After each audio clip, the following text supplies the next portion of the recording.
A very dear friend of mine had hepatitis C, and he didn't have any money, and he wound up being broke and losing his teeth, and he committed suicide. I visit him, and I have conversations with him. It's just a place that I go to think about how fortunate I am that I'm alive.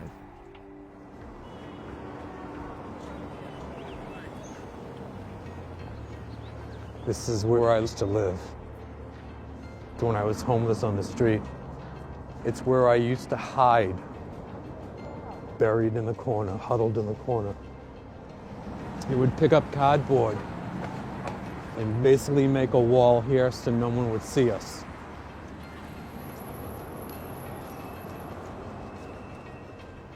Shooting up drugs is not something that's socially acceptable, you know? You always hear people say, oh, I only drink socially. Well, I like the joke, I only shoot up socially. I kind of had this attitude like I'm already, my liver's already going to die. I'm already, done for. I mean, I don't know, I felt like I had nothing to lose. I loaded up 2 needles with as much as I could fit, like a gram each. I injected both of them into my arm. I woke up alive, which wasn't my plan.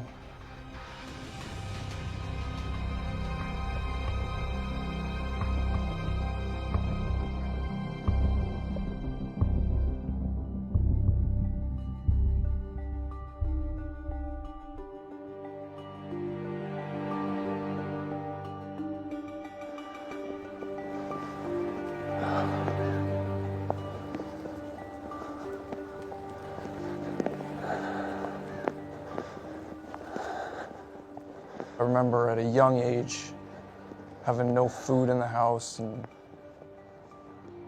having no clothes and utilities always getting shut off. I wasn't parented, basically. I mean, it made me a lot stronger, a lot more independent, but it also left me with a lot of issues. I first used drugs at age 15. I started smoking weed and drinking. And then when I was 18, I started doing heroin. I'd have a year on, a year off like that for about 13 years. A couple years ago, I was at a good place in my life, actually. I wasn't using drugs anymore. I had a good job. And then that's when I started to feel sick. That's when I started to feel the symptoms of the Hep C. When someone has hepatitis C, it affects them psychologically. It's like this weight, this burden that I always carried. There's a loneliness that comes with it. What girl would want to be with me after this? It can cause more issues, and it can make existing issues, especially like drug addiction and depression, it can make them a lot worse.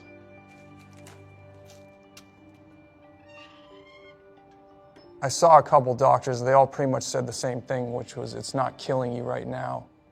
And I was very shocked to encounter just apathy from them.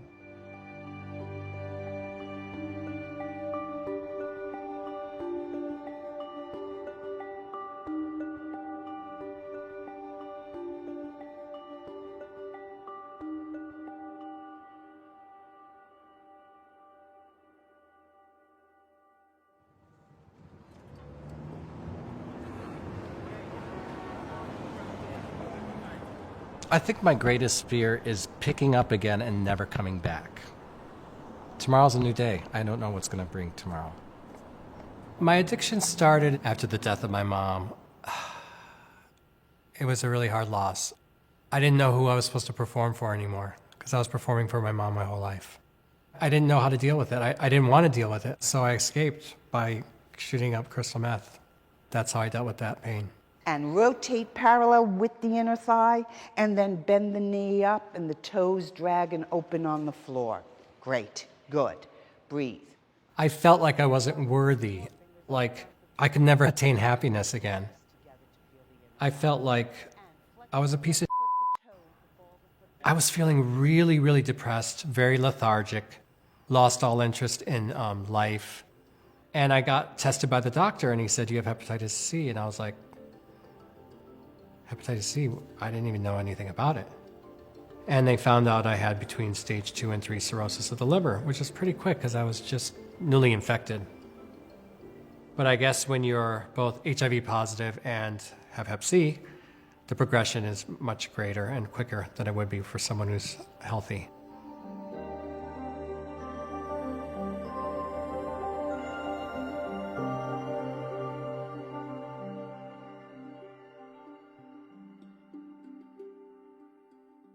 When I was 16, I ran away from home and lived on the streets.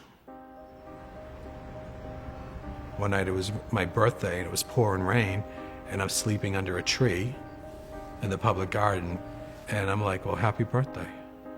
This is my life, you know? By the time I was 22, 23, things just weren't working for me anymore on the streets.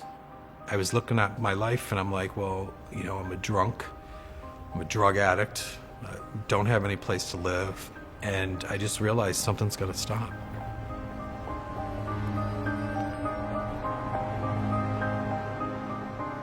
I found my way into the recovery process. I started going into 12-step meetings.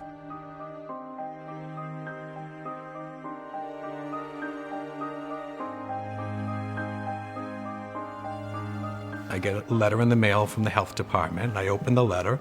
The words had the biggest impact because anything in writing is like, it's right there. You have hepatitis C. And I just was concerned that if this disease got out of control or if I did something wrong, who was going to take care of my mother? If Hep C started to consume me, who was going to take care of her? It was my responsibility to take care of my mother. I was her son. And when she died, I hadn't gotten my cured diagnosis yet. And I know she would have wanted to hear that.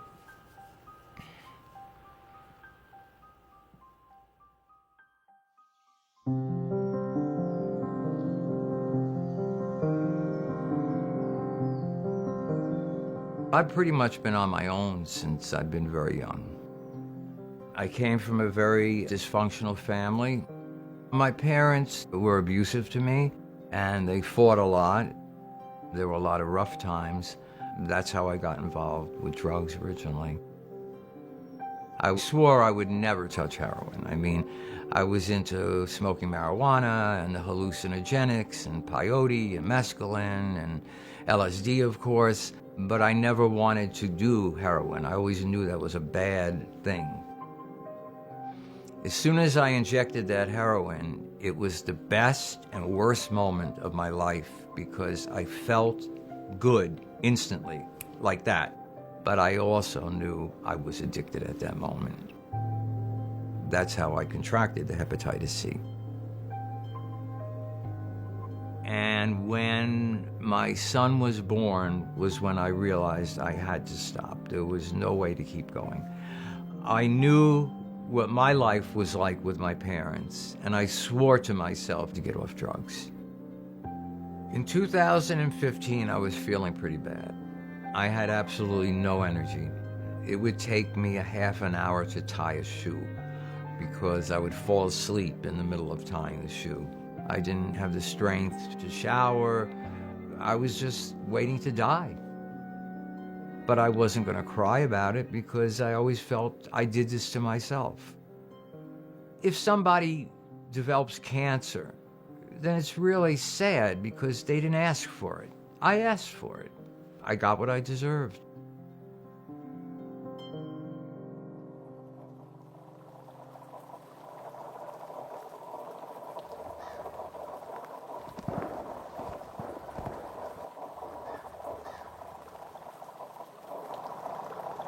The last doctor I got, I knew when I walked in his office that it was going to be different. He actually treated me with compassion and he showed a genuine desire to help me. So I had a lot of hope, actually. I felt good about it. But then months went by, and and then a year, and they're still fighting to get the insurance company to approve the medication. That's when I kind of gave up. When I gave up hope on getting treatment, that's when everything got out of hand. And so I bought a ticket to Bangkok. And then when I got to Bangkok, I had no plan. I had no destination. I decided, I had a good run. I lived a good life. I think it's time to check out. So I went down to the firing range, and I got a 9mm pistol, and I was just gonna blow my brains out.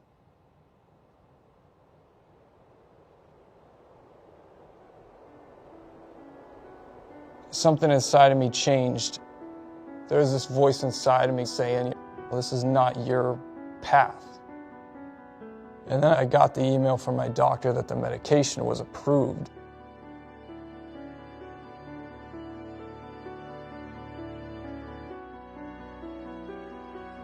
My doctor had actually purchased the medication. They held it for me at his office, even though I was abroad and I hadn't even checked in with him for like 6 months, but they had it there.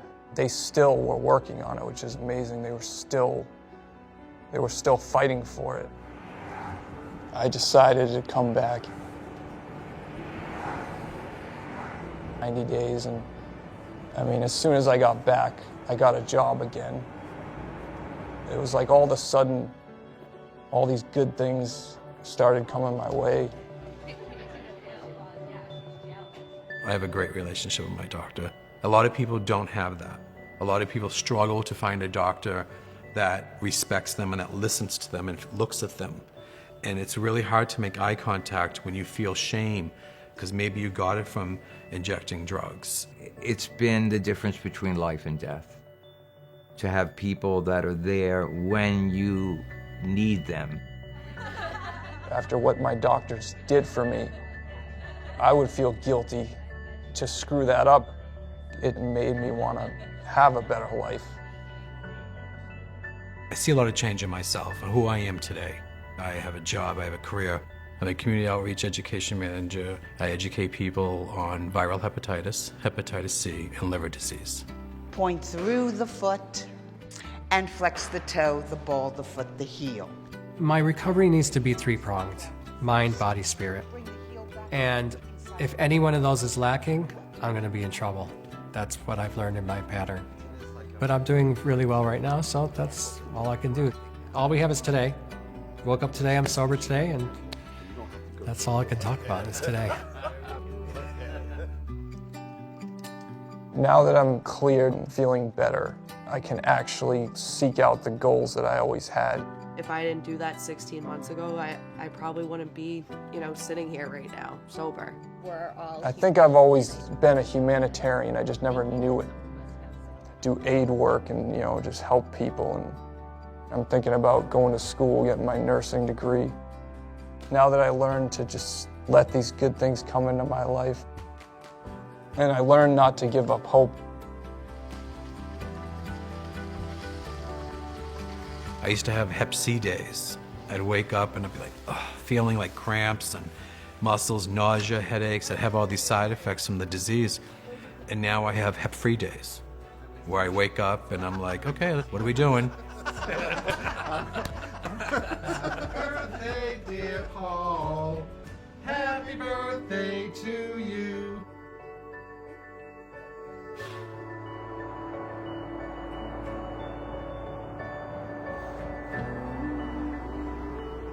Well, it's season to be jolly. Being cured of the hepatitis C has opened up a whole new world for me that I never thought would even be available to me. You have your own. Wow. You like it? Yeah, I love it. It's as if it was made for me. At 65 years old, being madly in love with somebody that I'm going to start to make a life with, and recording a new record is quite a shock for me, to say the least. I Originally, a lot of the songs were written in a depressive state. Now I'm writing different type of material, like some love songs, dare I say, which for me is unusual because my work is usually pretty dark. This is the first time in 40 years that I've been virus-free. The fact that I'm well enough to perform again, to go out there and get in front of an audience, to feel that again was fantastic. For me, the treatment has saved my life. Leap of faith. You know it's time to take a leap of faith. Thank you, everybody. It's good to be back.